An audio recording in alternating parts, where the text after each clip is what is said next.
Shubor nakaslem jong Nongsan Hima. MLA ka Mawphlang Constituency uba Eugene Sanlingda mentakasngi ka khanilo terek na iweng arja arpuai urayo an Paidbah yung Nongrim ban Shna ka Lynti Kjat ka bana sadaw ter bat kani ka dikasin ka banikong hadian melolong ku MLA ka Mawphlang Constituency ban penurlong ka jingkwa ki Paidbah bat ban pensuk ki kani kalong hadian ba uba Eugene Sanlingda ula job bat klem sang thai ulami ban bodin ki kam ki jam ki ba kupa jang ba liet eskison shadien kung mga jukren mangin mara ay kuroy ka par ni don kam ka jine lang ringkat punong sang ringkat pat ki badan lang ka department ki paper te ka jingyo jo kani ka footpath ka along ka way namata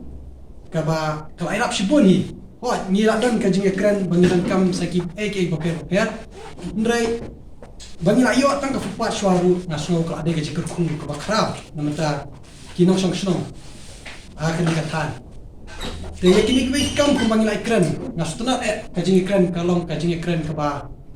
mi ai jumbu ki perkhat ki jongi ki jing kuleu jumbut bat kumjur ni la yo ka juba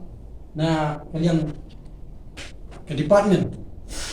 ba kumlong ni de banle ki ki bangi de banle kumlong ni la bang bot de ni ki ade na bot ki ni ki jing kwa ka jongi ta ka jing kloy ka juki ba pen ai jumbut dengiru kalong ka ba so kuman nono kaso yo jumentoy yang ba hadin habut te yang pamentang aswa ban ai kublai kamtam yang department ba ye pigum kasno ka ta